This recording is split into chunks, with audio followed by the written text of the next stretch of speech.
threat of tough measures to control this unrest appears to have done nothing to control it. Far from it, tens of thousands of non-students, workers, intellectuals, almost every walk of life have answered the students' call for a mass display of defiance.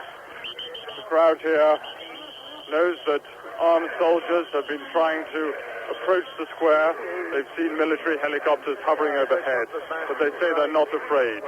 Student leaders say they'll stay here and die if necessary if the soldiers come. The students, the general public, are not armed, but for now they're in control, not just of this square, but of large parts of the city. On my way in here, I saw roadblocks set up by the demonstrators, a bus parked across the road, concrete bollards at the crossroads. The police and army, however, seem powerless. Few people could have expected that so many would come out in the face of possible armed intervention. But now it seems that deep, long-concealed wells of resentment against the system, against the authorities, have gushed to the surface. Tens of thousands of people have stopped convoys of military vehicles approaching the city center. So far, it seems without major violence. On at least two occasions, however, fighting has broken out between demonstrators and groups of police, and a number of injuries have been reported. At one point, soldiers were also involved in scuffles some distance from here, but it seems there's little they can do. Individual soldiers have privately been expressing their support to the people, and this afternoon a group of police arrived at the square and saluted the crowd. To keep their spirits up, the people here at the square are now singing a chorus of the revolutionary anthem, the Internationale.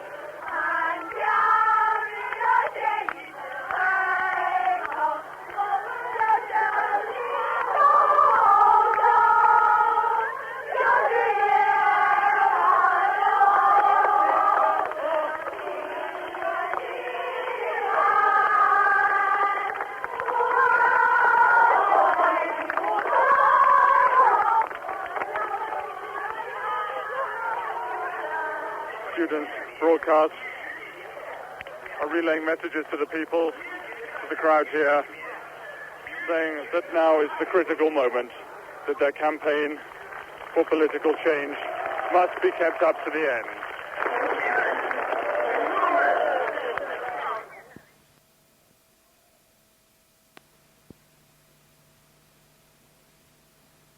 There are also strong rumors that the authorities are moving prisoners out of the city's jails to make room for many new ones. There have been further sightings of troops massing on the outskirts of Peking. To the northwest, 150 truckloads of soldiers have been spotted, but students say their protest will continue and There's much confusion here tonight about precisely what's happening, but it appears that the political crisis of the past days that has seen the Chinese capital occupied by huge crowds of students and ordinary citizens is coming to a head. As troops mass on the outskirts of the city, student leaders on Tiananmen Square say they've been told that the Communist Party leadership has voted to dismiss from office both Mr. Deng Xiaoping and the Prime Minister Li Peng. China's official media have not confirmed that Mr. Deng and Premier Li have been dismissed. The Prime Minister was earlier today reported by students to have threatened to send in the army if they did not clear Tiananmen Square by 5 o'clock in the morning. That's in 3 hours' time.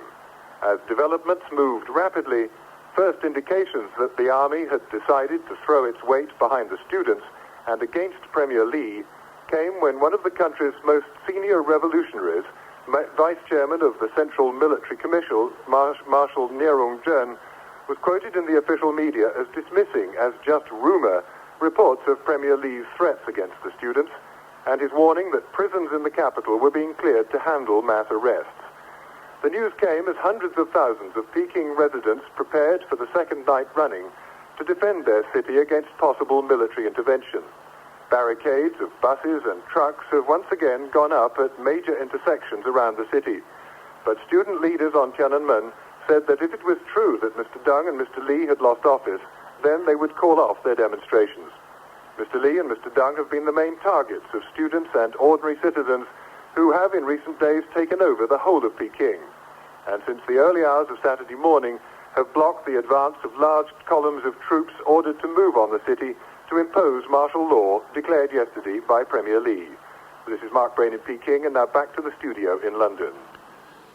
An estimated million people have been thronging the streets of central Hong Kong in a peaceful demonstration of support for the democracy protests in mainland China. The police said it was the biggest demonstration in the history of the colony. Students and Peking residents manning barricades of buses and trucks at intersections across Peking this morning say they don't believe the reports that Mr. Deng and Mr. Li have been sacked. And as dawn breaks over Tiananmen Square itself, tens of thousands of demonstrators continue their protest in defiance of reported government warnings that they would be cleared away by force in the early hours of today. But numbers are somewhat smaller than on earlier nights, as students have apparently moved to man barricades further out towards the suburbs. The threat of intervention reported by the students to have come from Prime Minister Li Peng has not been carried out. Troops stationed on the periphery of Peking do not appear to have moved on the city, and a BBC correspondent monitoring Tiananmen Square says tensions have eased as dawn has broken. State radio, when it resumed its broadcasts this morning, offered no clarification of the uncertainty. There was no mention at all of the position of Mr. Deng Xiaoping, and after an official Chinese news agency report during the night that referred to Mr. Li Peng without his title, suggesting possibly that he had indeed lost his job, the radio repeated an earlier statement from Mr. Li yesterday, calling him both comrade and Prime Minister.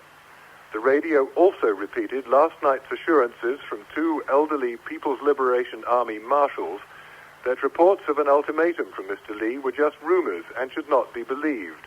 Those statements appeared at the time to be distancing the army from the Prime Minister. And the radio also repeated a long and largely conciliatory statement from the People's Liberation Army Command, charged with implementing Saturday's declaration of martial law, saying the army was not against what it termed the patriotic students. This morning at first light, Peking remains a city barricaded in on itself.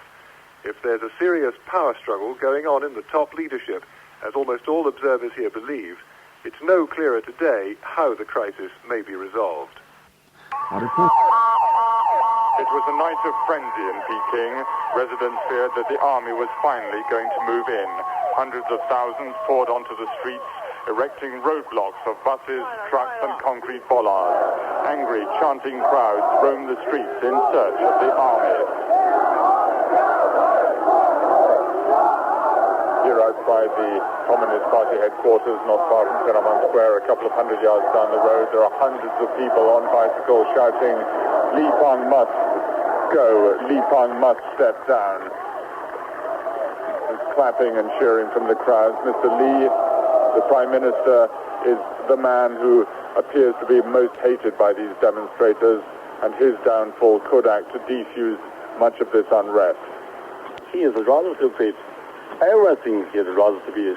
She should maybe jump into the river. I don't think his future is long. Away from the barricades, the army is entrenched, surrounded by local residents and awaiting further orders.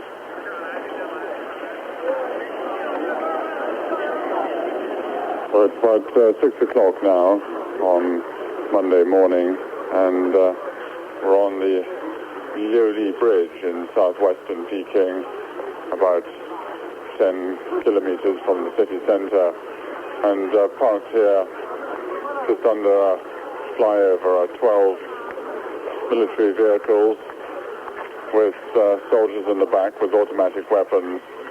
In spite of the feverish excitement of the city overnight, in which people expected that the soldiers would move in and attempt to clear Tiananmen Square, these soldiers seem to have remained in their position. They're sleeping now in the early morning.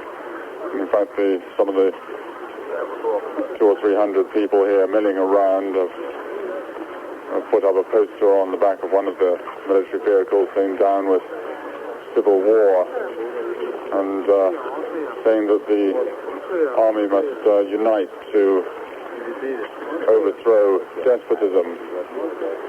The position of the army at the moment is very unclear.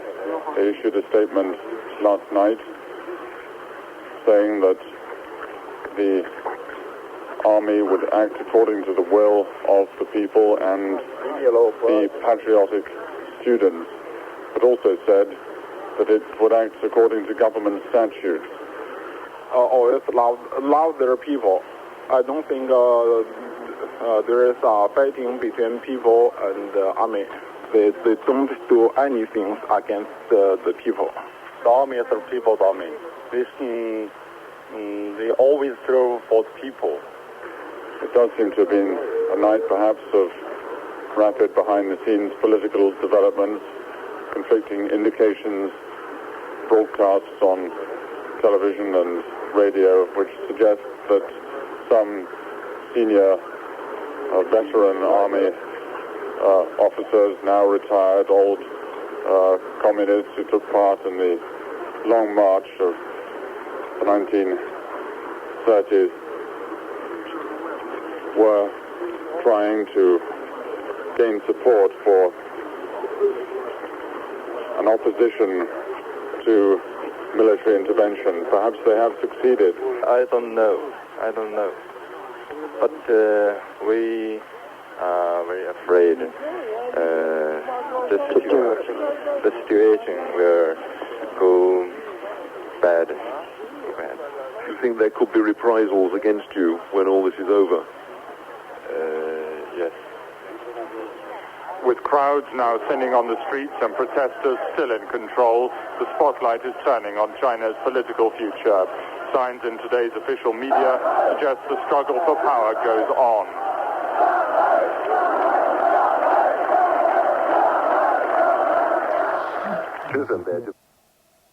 Beijing Jeep factory.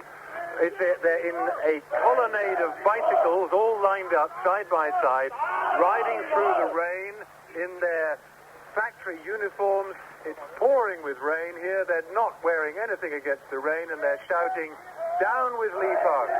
Li Peng must retire! Down with violence!" In today's demonstration, there were government officials, journalists, speakers, and ordinary residents. And now even Chinese diplomats, like this one. This is a popular movement. We are the students have popular support. So the government can do nothing to do with them. And people want the so-called Prime Minister, which is not from the people, not for the people, not by the people, to step down. Is that the main slogan for this march today against Li Peng? Oh, sure. We don't have any other slogans right now. Just two slogans. That's down with Li Peng and down with Deng Xiaoping. And after these two matadors to step down.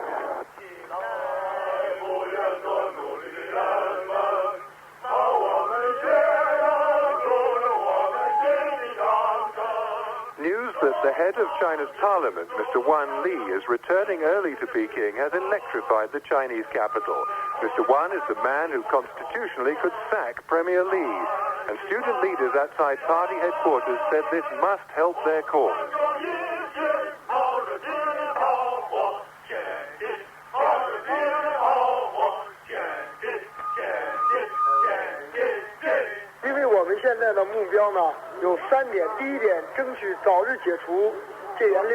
We think Wan Li will come China earlier. This is a good sign for us.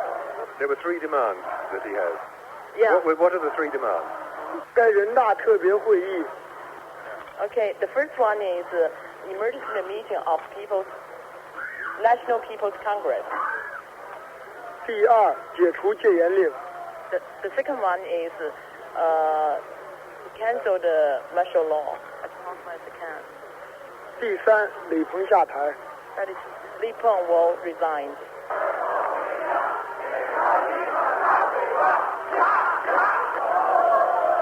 Outside the main entrance to the Communist Party headquarters compound here in Peking, a huge crowd of cheerful people. They really scent victory in the air. And they're chanting, down with Li Peng must retire. They are chanting children's verses as well and laughing, simply making fun of Li Peng and the Chinese leadership. I'm standing in front of the main southern gate into Zhongnanhai, the Chinese Kremlin.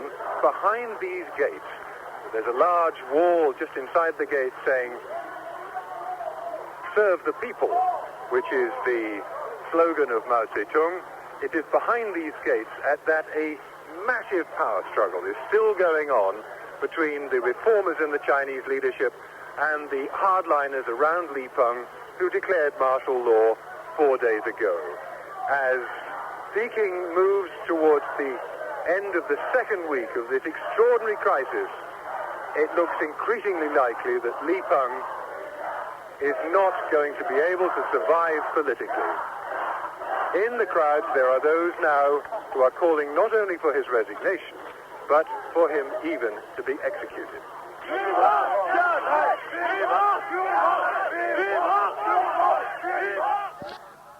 The demonstration was the biggest display so far of mass contempt for the Prime Minister, whose declaration of martial law in Peking 4 days ago has made him the object of widespread hatred. Wave after wave of protesters converged on Tiananmen Square, braving pouring rain and ignoring martial law regulations. Some of the demonstrators went as far as to call for Mr. Li's death. During the protest, a giant portrait of Mao Zedong, which overlooks the square, was spattered with paint. It was later covered over by a tarpaulin, and student leaders condemned the act as an attempt to discredit their movement.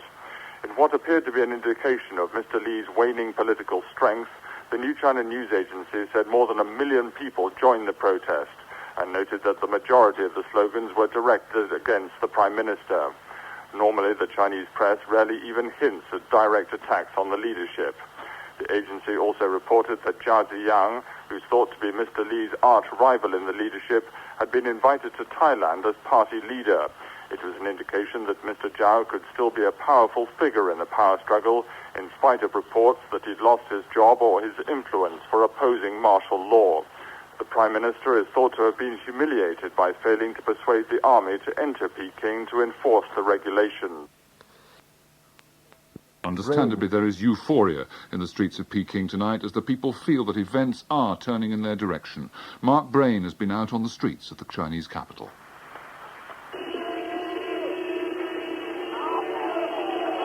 Driving down to Tiananmen Square tonight, it's almost like taking part in a victory rally. Crowds along both sides of the street, they're holding their arms up with the victory salute, honking their horns. Just now we had a chap in a minibus banging a couple of tin trays in victory. The people of Peking, 1 million people out here saying, we want Li Peng to go. And tonight, Chinese television and the Chinese official news agency, between the lines, in the classic Chinese way, has said, people, you're right. The question now, in the next few hours, is how will it be done? The power battle goes on behind the walls of Zhongnanhai. More applause there. And Mr. Li Peng has to be maneuvered out of power. Will it be Zhao Ziyang who comes in and takes over? The next couple of days will be crucial to China, but for the people of Peking, things are looking a lot better than they did 3 or 4 days ago.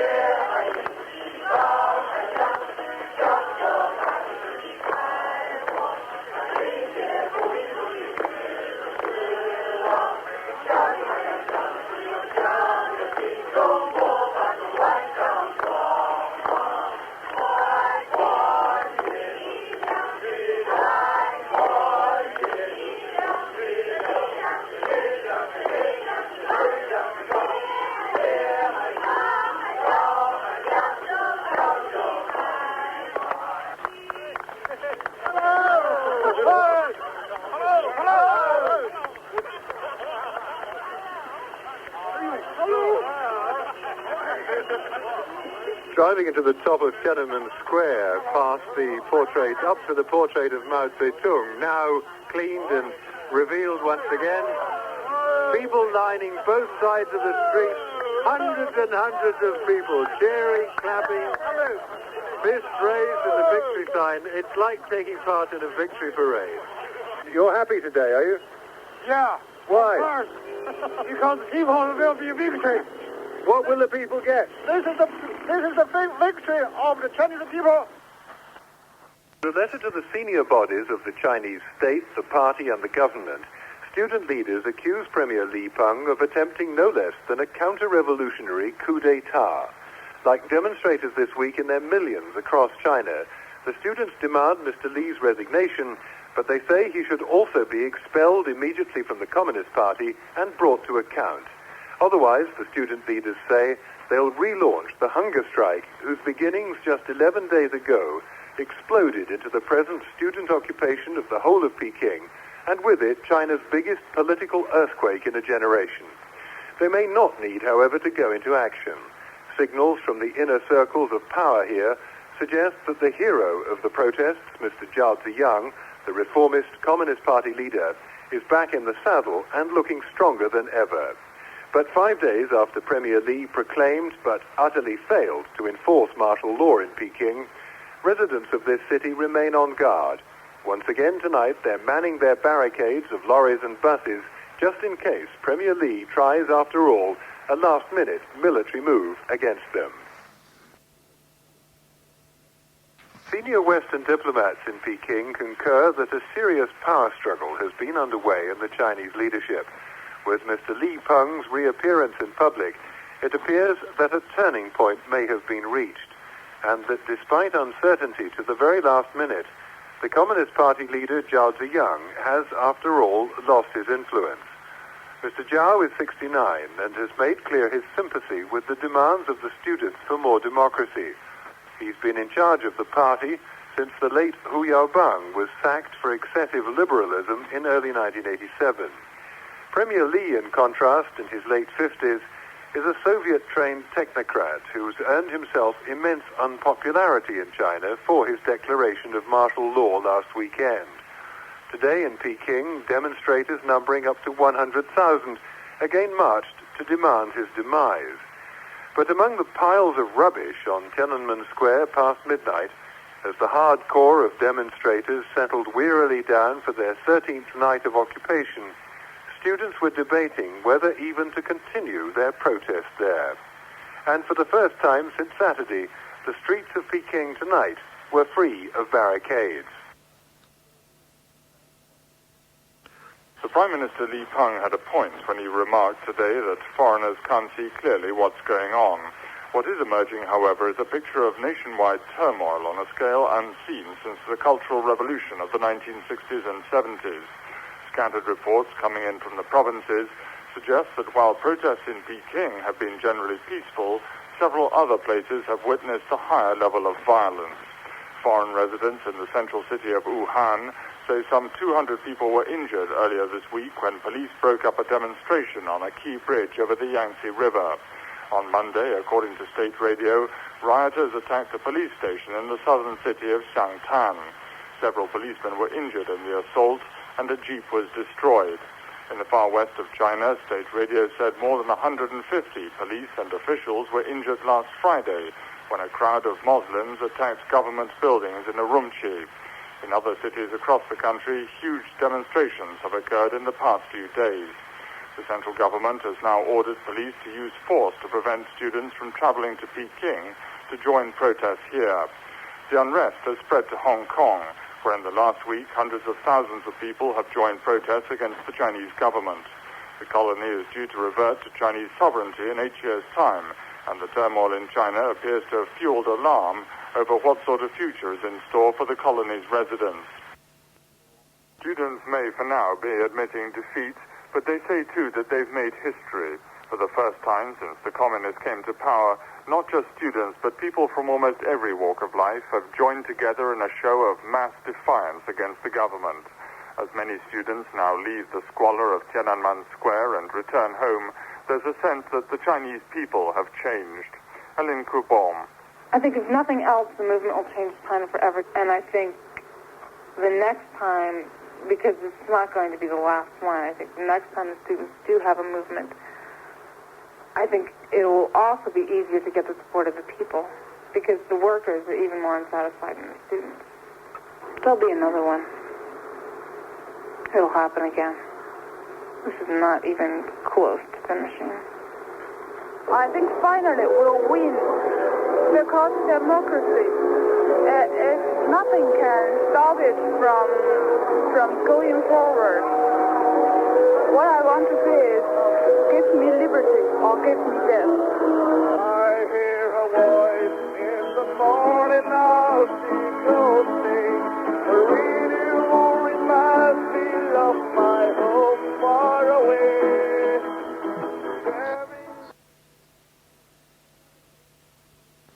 Protesting students occupying Tiananmen Square in Peking are divided on how to continue their 2-week-old campaign for greater democracy in China. But they are agreed on the need to provide a monument to their demonstrations and are preparing to erect a 10-foot-high statue in the square. From Peking, James Miles reports. In the late evening, students were preparing wooden scaffolding at the north end of Tiananmen Square. Their plan is to erect a 10-foot-high imitation of the Statue of Liberty to commemorate their movement. The statue is to stand directly opposite a giant portrait of Mao Zedong, which overlooks the square. Many students have drawn their inspiration from Western ideals of freedom and democracy, and among demonstrators, the Statue of Liberty is one of the best-known symbols of such values. But the mood at Tiananmen Square is still confused. Only about 2,000 students are now taking part in the sit-in, compared with tens of thousands a few days ago. As hardline leaders consolidate their grip, many demonstrators are uncertain how to proceed with the campaign. After 7 weeks of peaceful demonstrations, the first violence erupted last night when the security forces used tear gas in an attempt to disperse protesters. Reports are now coming in of more large troop movements around the city, and Peking radio has warned that the security forces have the right to use force against those who defy martial law. From Peking, Simon Long has just sent this report. As dusk fell in Peking, the center of the city seemed to be sliding into escalating violence. Several thousand apparently unarmed troops are sitting outside the National Parliament building, the Great Hall of the People, which forms one side of Tiananmen Square. The troops are surrounded by a huge crowd of students, youths, workers, and others. They're taunting the troops, jeering, chanting, and throwing stones at the Great Hall itself, where another contingent of troops is waiting inside. A few hundred yards down the road, another smaller crowd is confronting 2 lines of helmeted troops in front of the headquarters of the Communist Party leadership, Zhongnan High. Earlier, the first serious violence of this long protest campaign had broken out. At the Great Hall, onlookers said troops had stoned and beaten 7 members of the crowd, who they thought were throwing stones at them. And from Zhongnan High, an estimated 1,500 troops emerged in mid-afternoon to disperse student protesters with tear gas before withdrawing back into the communist leader's compound. Large crowds are gathered in Tiananmen Square itself. Protesters had called for a large demonstration today, following last night's undignified retreat of about 10,000 unarmed troops who tried to enter the square.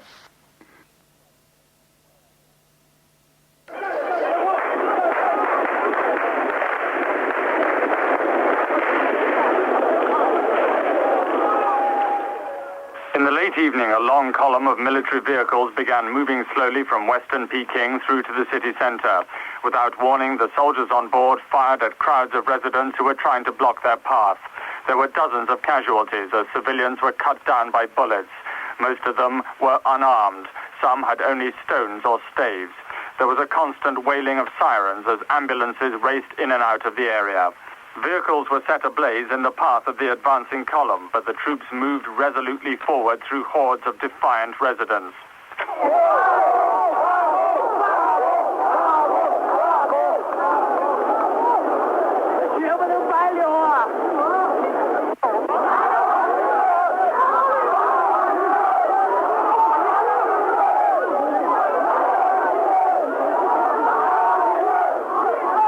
A journalist from a state-run news organization who asked not to be identified described the scene. On my way to the central part of the city, I saw at least 30 vehicles burning in the middle of the road. There was tremendous resistance on all sections of the Beijing road leading to the center. And even though the army is now in the city center, it only came after a heavy cost. And that shows how strong the people are. They are not armed, they don't have arms, yet they're facing an army fully armed, and in the course, of course, many people died. It's the most tragic moment for the Chinese nation. On several occasions, were flat on the ground as the bullets were coming over. The soldiers were firing indiscriminately. We were on 3 or 4 occasions in the side street leading to the main road past the square, and soldiers were being driven past in trucks, were firing from the trucks down the street as they passed the end of the street. And then in the main street, some time ago, there was an enormous volley of shots in which we were fought, and 3 people died around me, 1 man in front of me. And there's gunfire now. I can still hear it going about half a mile away, an enormous volley which is going on just over the next street. And from the square as well, I can hear it now. More gunfire again and again. Tiananmen Square is now home to the Chinese army. They moved in overnight with a devastating and ruthless use of force against the unarmed protesters trying to stop them. At 5:30 in the morning, I watched as a long column of more than 50 armored personnel carriers, tanks, and troop trucks tossed aside the remnants of the barricades and proceeded into the square from the east. For more than 3 hours before that, troops had entered the square from other directions and gradually sealed it off. At one point, some 10,000 student protesters were believed to be trapped in the square by the encirclement, during which troops had opened fire on those blocking them. Nobody knows the extent of the casualties. The frequent wail of ambulance sirens suggests there are many. Pedicab drivers have been applauded by townspeople for ferrying the wounded to hospital. I saw 5 corpses on stretchers, but eyewitnesses suggest that far more than that have died in the square. Tens or even hundreds of people, not just from gunshot, but from being crushed by tanks. Tanks and armored personnel carriers ploughed relentlessly through any obstacle in their way, including, it seems, the student protesters' 5-day-old Goddess of Democracy, their 30-foot near replica of the Statue of Liberty. Foreigners in a nearby hotel are not being allowed out. Police on the door are also confiscating any camera film they find on people coming in. The street outside, teeming with defiant townspeople only a few hours ago, is quiet, though occasional gunfire can still be heard. Much of the worst violence was in outlying districts where hospitals said they couldn't cope with the number of injured. One small hospital alone reported 300 casualties. As dawn broke, several hours after the troops moved in, tanks and armored troop carriers were firing pot shots at youths who were throwing stones at them on a quiet street corner. One armored vehicle simply ran over a stray cyclist, killing him. Diplomats reported that 2 members of an American television crew had been beaten up by soldiers and taken away at gunpoint. Students have asked the people of Peking to strike in protest at the military action. At the time of the normal morning rush hour, there's little traffic on the streets, apart from tanks and ambulances. State radio quoted a commentary by the Liberation Army Daily saying the troops had moved in to protect the people of Peking. Since the Prime Minister Li Peng declared martial law 2 weeks ago, Chinese leaders have said repeatedly that the army would not be used against the people. It's likely to be some time before the political effects of last night's action become fully clear. But as the nation awakens to the full horror of what has happened, some foreign diplomats are saying they can only conclude that as the power struggle of the past week deepened, army leaders simply lost patience with the party leadership and decided to stage a coup. This is Tim Luard in Peking. Troops used machine guns against civilian people out there in the street. They're defenseless, Yet they put up the toughest fight ever against fully armed troops, complete with armored vehicles and even tanks. It's a terrible thing. Even though the army is now in the city center, it only came after a heavy cost. And that shows how strong the people are. They are not armed, they don't have arms, yet they're facing an army fully armed, and in the course, of course, many people died.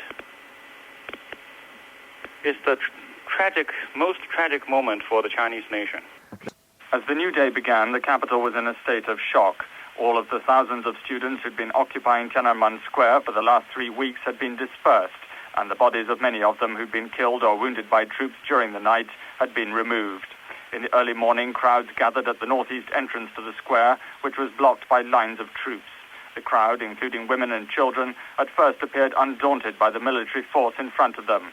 But at around 10 o'clock in the morning, the troops let loose a volley of automatic gunfire.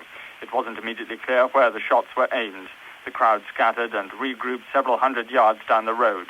The people were unarmed and appeared not to be doing anything very provocative. But not long afterwards, the shooting began again. It wasn't clear why, and when it was over, 30 to 40 bodies were seen lying on the road between the square and the nearby Peking Hotel. An ambulance, which had raced to the front of the crowd when the first volley of shots was fired, had crashed into a traffic island and was in flames. Just before midday, the troops again opened fire, and there were several more casualties. Sporadic shooting has been continuing in the area. In the statement, the British Embassy said it seemed that the troops had fired indiscriminately and advised its citizens to remain indoors. It said the capital was now under military control. Hospitals are now flooded with casualties. At one hospital alone, 40 deaths were reported and 300 wounded. The total figure is probably far higher. At Tiananmen Square, several people were crushed to death by tanks. Diplomats said 2 members of an American television crew had been beaten by soldiers and taken away at gunpoint. The government, meanwhile, has hailed the military intervention as a great victory. An editorial in the official army newspaper said the military would severely and mercilessly punish what it called lawless people who plan riots and disturb social order. This is Radio Beijing. Please remember June the 3rd, 1989. The most tragic event happened in the Chinese capital, Beijing. Thousands of people, most of them innocent civilians, were killed by fully armed soldiers when they forced their way into the city. Among the killed are our colleagues at Radio Beijing. The soldiers were riding on armored vehicles and used machine guns against thousands of local residents and students who tried to block their way. When the army convoys made a breakthrough, soldiers continued to spray their bullets indiscriminately at crowds in the street. There's still no clear picture of the extent of the casualties in last night's fighting. Hospitals are overflowing, and Chinese sources speak of hundreds or thousands dead or injured. The deaths have continued late into the afternoon. Throughout the day, 2 lines of armed troops at the northeast corner of Tiananmen Square have occasionally been opening fire on crowds gathered outside the square. In the bloodiest encounter this morning, 30 to 40 bodies were left strewn across Chang'an Boulevard, leading into the square. Soldiers continued firing as the crowd fled. I also saw them shoot at the crowd on several other occasions, up to 4 in the afternoon, leaving about 5 other casualties. Away from the square, the atmosphere is also tense. 4 tanks are blocking one of the city's main ring roads, and shooting has been reported from an area about 2 miles southeast of the square. Roadblocks are in place at many intersections. Students are calling for a national strike starting tomorrow. In Shanghai, they've apparently already had some success in disrupting public transport, and parts of the city center were sealed off to forestall demonstrations. But Peking seems in a state of shock and fear, with no mass protests yet mounted. Close to Tiananmen Square, though, a new slogan attacking the Prime Minister was still visible at 4 o'clock. Li Peng, it said, "You will never find any peace." It was written in blood. But as you went on the air, we heard the sound of gunfire yet again, a short distance away from the edge of Tiananmen Square. Our colleagues down there have called us to say that they didn't see any casualties there and then, but the troops are firing at astoundingly what is a group of people still there on the streets, still defying the troops. There's people still prepared to go in and replace those who've been killed. Yes. It is difficult to understand just where they're getting their reserves of courage from. There is an immense troop presence in the square. We also hear from round the ring road around the city and in the suburbs there are thousands more troops, but there are still people out on the streets. Nothing like the numbers that there were overnight, but there are still people there. We have also heard reports from the University of Dawber. This is the big Peking university and was one of the centers of the student protest. Students have called from there saying some hours ago that the troops were in on the campus, that they were beating and killing students. They haven't, we heard, gone into all of the campuses, but that was some hours ago. It must be very hard to assess a mood at a time like this, but are the people who are not directly involved, if there are any people who are not directly involved, what, bewildered, shocked? I mean, I can't conceive what it must be like. Nor do I think can many people here. So often we heard in the past week, it's the people's army. The idea of the people and the masses is so strong in the Chinese tradition here, the Chinese communist tradition. It's the people's army. They thought they never would fire on their own people. It was one of the things they were shouting at them last night. You are Chinese people's army killing the Chinese people. Stop it, stop it. There is shock, there is bewilderment, there is utter rage. There's absolutely no doubt now that the majority of the casualties were from the roads around the square and the suburbs, not students, ordinary bystanders, ordinary citizens who have not been involved in the protest from the beginning. They were shot at indiscriminately, wildly by the troops, fired on again and again into the crowds, sometimes with heavy automatic fire. There have been instances where there have been bodies dropping in the roads when I was out last night. And these were people who are not going against the troops. They were just standing in the street, some of them on their own front doorsteps. Some of them were killed in their own front rooms and in the little courtyards.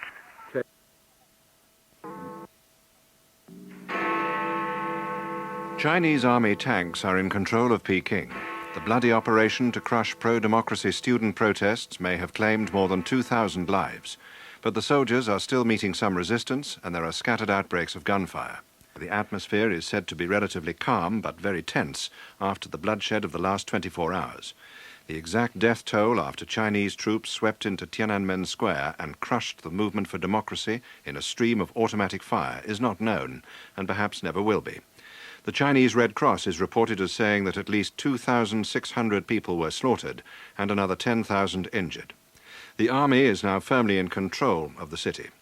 The official Peking television news said that the serious measures taken by the troops were legal and necessary, adding that any further destructive acts would be severely dealt with. Before dawn broke, the army moved more armoured vehicles into the centre of Peking to strengthen its grip on the city. But, as our correspondent James Miles tells us from the Chinese capital, resistance to the troops is continuing, with local people blocking roads and setting fire to army vehicles. In the early hours of the morning, a convoy of more than 20 tanks and armoured personnel carriers moved into the city centre from the east. It rumbled through the quiet streets to strengthen the military contingent already occupying Tiananmen Square. Earlier during the night, a column of armoured vehicles had roared through the city centre in what appeared to be a show of force. An armoured personnel carrier among them pointed its machine gun at the Peking Hotel near Tiananmen Square and fired several shots. Foreign correspondents in the hotel said they saw no sign of casualties. Defiant citizens near the hotel set fire to a bus in the convoy's path. Around the city, barricades of trucks, buses and concrete bollards were set on fire in what appeared to be a futile attempt by residents to impede the army's progress. In the northwest, a group of 30 military trucks and jeeps were seen in flames on a main road. It was not clear how the fire started.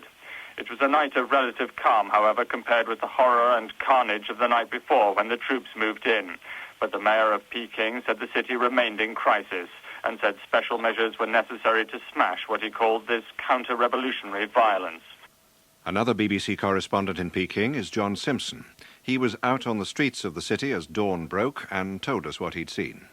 Well, just a short time ago, I watched about 100 tanks, that's to say more than actually invaded the city last night, coming into the center of the city. And it looks as though the government is having thoughts about needing to protect itself, not just simply against demonstrators, but against perhaps something more serious, possibly even, although this has to be pure speculation, discontent within the army, and it just simply wants to head that off right at the start. There were also signs still of resistance. One tank was hit by Molotov cocktails, and as we lay only a few yards away from it, they fired over our heads, and there was a certain amount of tension in the air. Some of the tank drivers and some of the APC, the armored personnel carrier drivers, fired purely at random at the buildings as they passed. Who is in control on the streets? Well, the army, in the sense that you don't see very many people. They just dart out on occasions when the tanks pass, and then they dart back into the shadows again. So in those terms, the streets are empty. I haven't seen the main avenue of Peking so empty.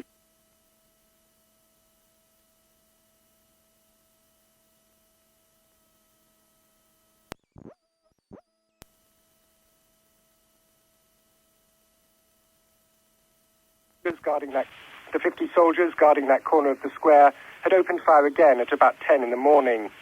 Through the night, there have been other reports of violence from parts of Peking. About half a mile east of the square, tanks were deployed against protesters who erected a barricade of burning buses. In the morning, eyewitnesses said there was more shooting in a main street about a mile to the west, with at least one casualty. The continuing use of gunfire by the army comes as the official media have issued a series of grim warnings about how further protests will be dealt with. In a statement broadcast on television last night, Peking's mayor, Chen Shitung, said that people who refuse to repent will be punished without mercy.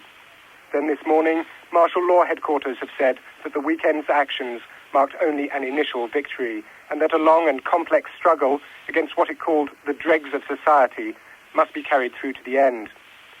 Meanwhile, students on Peking's universities are in fear of a military assault on the campuses themselves. Elsewhere, a call for a general strike in Peking seems to have halted buses. Most shops are shut, and there's some hoarding of basic provisions. Peking now looks like a city at war. Streets are littered with the burned-out wreckage of buses, trucks, and military vehicles. From time to time, plumes of smoke can be seen rising above the city as residents vent their anger by starting new fires. Troops carrying automatic weapons are standing at several major intersections.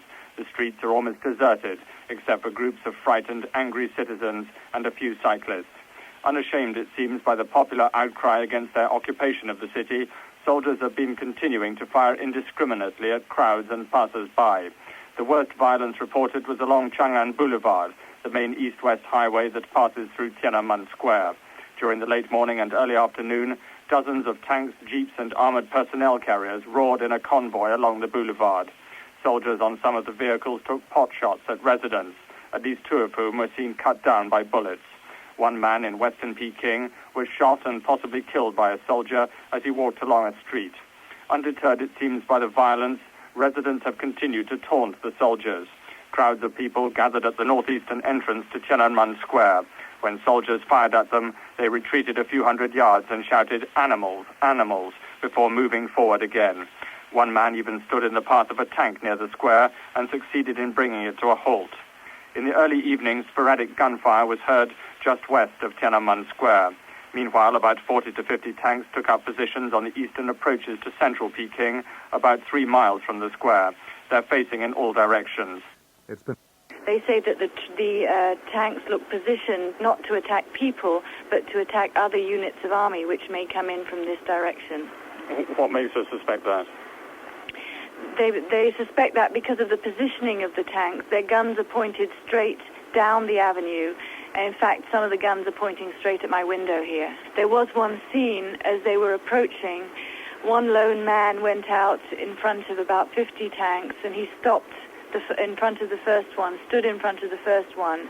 The tanks couldn't advance. The leading tank wobbled and tried to move out of the man's way. He just followed it, stopped it from moving. Then he clambered up onto the roof of the tank, talked to the soldiers through the hatch, clambered back down and stood again in front of the line of tanks.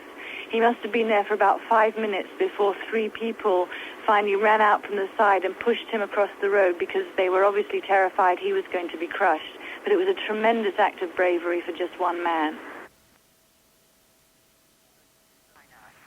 Yes, indeed. I mean, the shock, the outrage of the slaughter of civilians in Peking is indeed sending shockwaves throughout the country.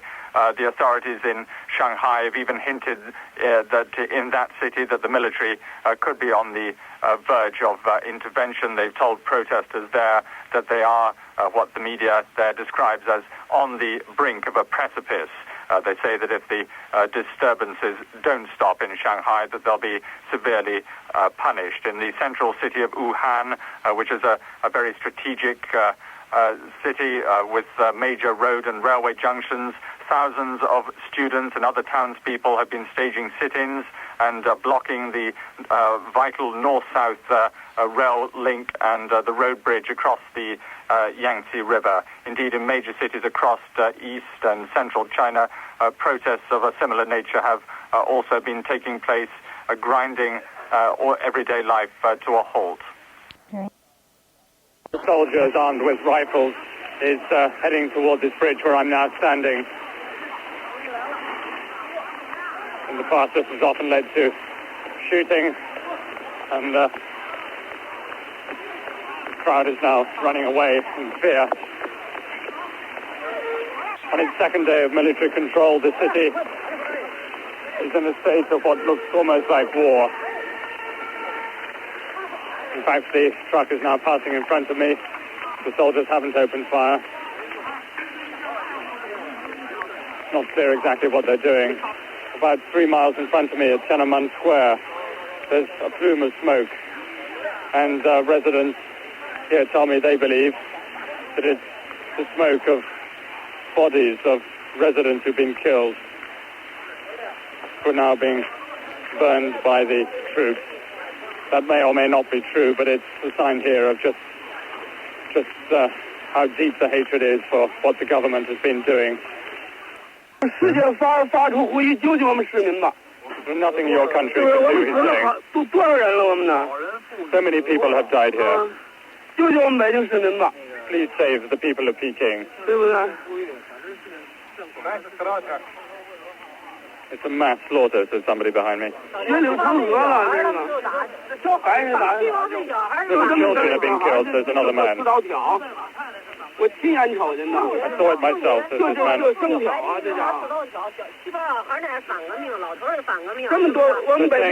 saying we're counter-revolutionaries. What crime have we committed, they're saying? It's so savage, it's so brutal, says this man again. These people have filled with rage. We can't even sleep in peace. We can't even sleep. We can't even go to work. We can't even eat, says this man. This man is now describing how the soldiers came and just started shooting at random. And he's moving his hands as if he were holding an AK-47 and spraying the crowd. It's very difficult to estimate the number of casualties, and foreigners are now barred from hospitals by martial law. I attempted to get into one a short while ago. A half-hour discussion with the deputy director got nowhere. He was too frightened. I then went in with my cameraman another way, and on reaching the wards was met by desperate, near-hysterical staff. Our interpreter, a student, fled, saying he'd be killed if he was found. Some officials spotted us, and we raced down corridors and upstairs, guided by terrified medical staff who wanted desperately that we get and show pictures of the injured people. We filmed briefly in one makeshift ward with seriously ill people, some on the floor, all with gunshot wounds. One corridor was packed with injured people on mattresses. The staff were absolutely terrified. We were spotted again by another official, and a very brave young woman doctor grabbed us as the official shouted, "I'll get the police, I'll get the army." And she ran with us through a maze of corridors, down into the cellars and underground corridors, and out to safety. There are some very fearful but courageous people at work in this city. The students who gave their lives for the democracy movement are unlikely to receive formal funerals.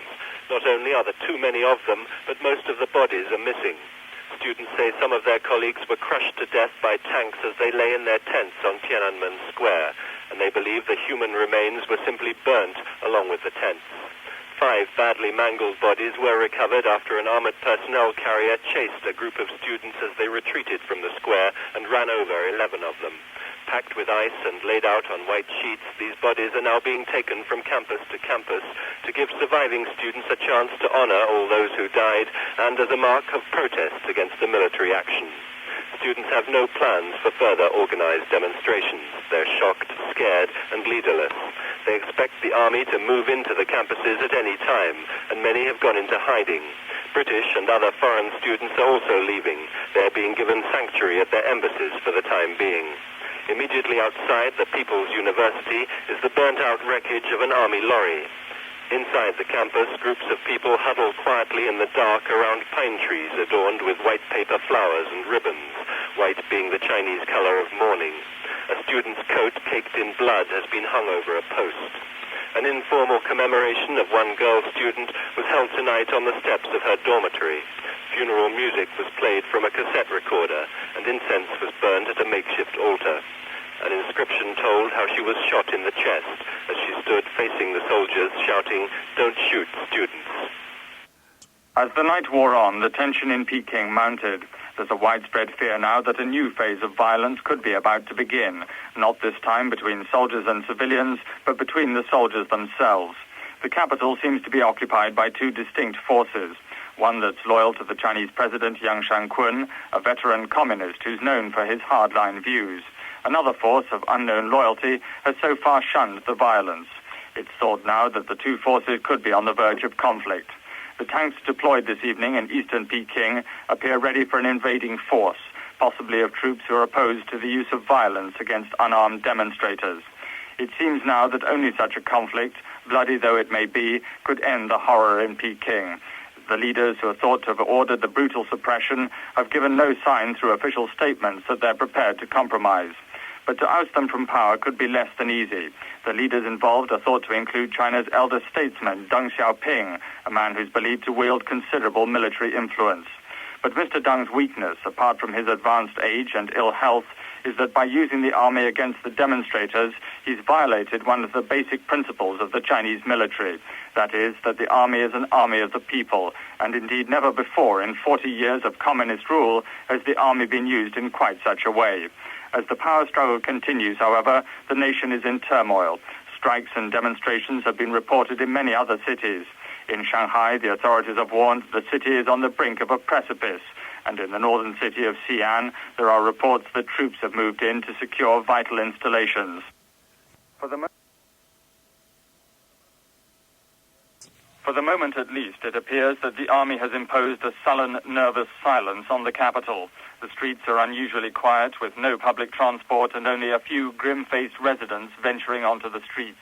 Most shops are closed, and outside the few that remain open, long queues have been forming as people try to stock up on essential goods. This morning, a convoy of armored personnel carriers roared along Chang'an Boulevard into Tiananmen Square, and gunfire was heard to the north of the city. But there seems so far to have been less violence than yesterday, when troops were firing at random at crowds in central Peking. Nor has there been any sign in the urban area, at least, of a widely anticipated conflict between army units.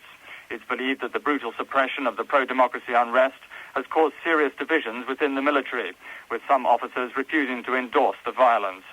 About 3 miles east of Tiananmen Square, several dozen tanks are still standing at a flyover where they were positioned last night. Western military experts believe the deployment could be aimed at deterring units opposed to martial law from entering the city. Meanwhile, embassies have continued evacuating foreign students from university campuses, where there has yet been no confirmed report of military intervention. The British Embassy is now advising British residents who live in areas where there's been trouble and who fear for their safety to leave by scheduled flights.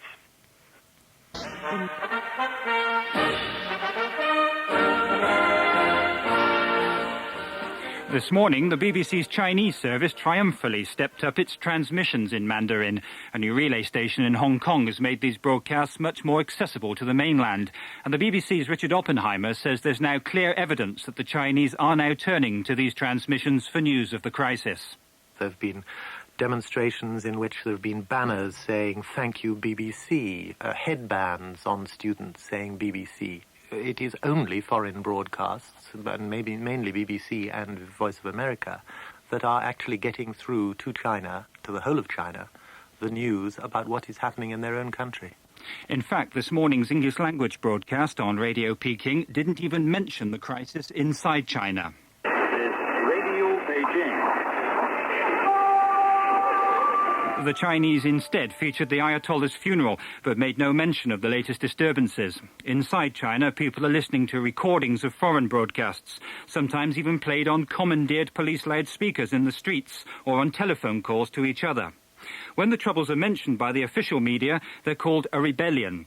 The secretary in Canton says people listening to foreign broadcasting in Hong Kong don't believe the official ones. Several provincial cities have been brought to a virtual standstill by angry protests against the military action in Peking. 100 people were arrested in the southwestern city of Chengdu after they were said to have burned and looted shops and attacked government buildings. A foreign resident said many people were killed after they broke into the city's leading hotel and clashed with soldiers. Official radio in Shanghai called for strong measures to stop what it described as sabotage. In Peking, soldiers appeared less trigger-happy on the third day of their occupation of the city center. But there were strong, if still unsubstantiated, rumors that they were facing opposition from other sections of the army.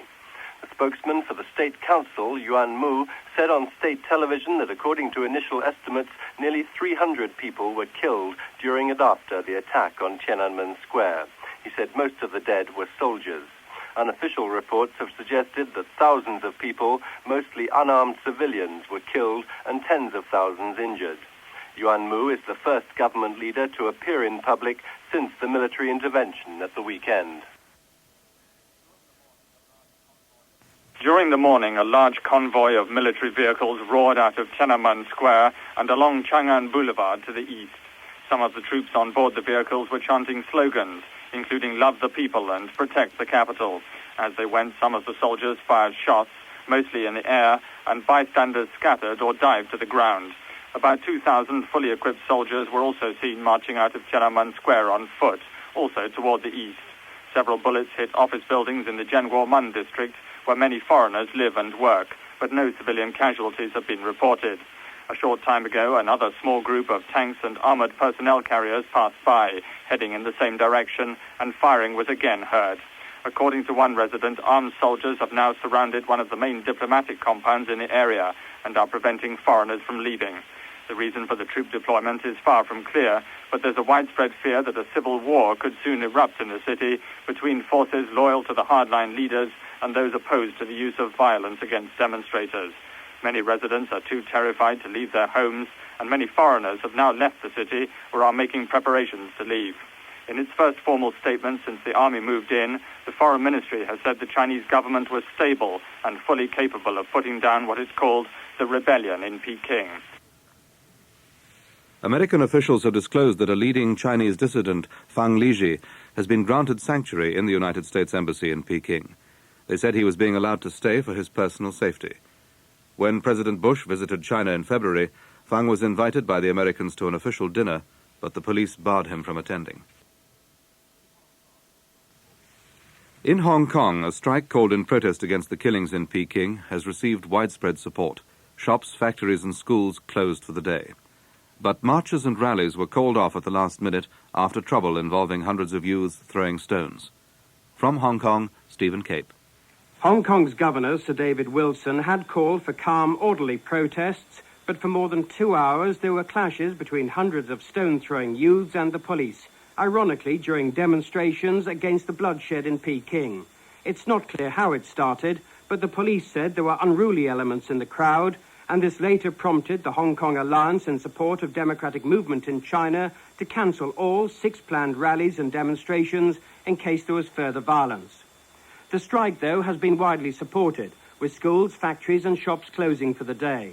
Essential services were exempt from taking action, and at the Hong Kong Stock Exchange, traders observed a 3-minute silence and turned to the north in the direction of China as a mark of respect to those who died. In China itself, state radio reported a message of support for the Politburo hardliner and head of the secret police, Casualty. It said that he and others had been right to attempt to put down the counter-revolutionary rebellion. It's also unclear who controls the different armies, or indeed if they're acting on their own initiative and against each other. Early this evening, the main Chinese television news bulletin promised a major announcement. It turned out to be footage of demonstrators, counter-revolutionaries as they were described, attacking a convoy of troop carriers, jeeps and lorries. Our Peking correspondent James Miles watched. Hear the shouting and crashing of objects as they're thrown against the vehicles. Now we're being shown a column of tanks, many of them, it appears, on fire with smoke coming out of their turrets.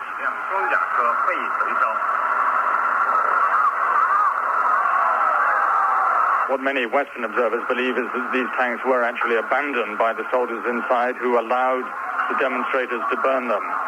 Many of the soldiers are said to be opposed to the violent suppression of the demonstrators that's been taking place. A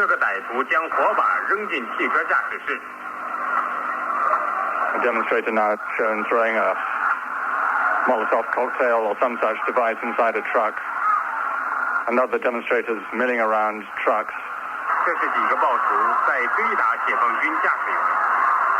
Now they're showing what the announcer has just said is demonstrators pursuing and beating a soldier. You can see a few of them, in fact, dragging somebody away. It's not clear what exactly is going on in this picture.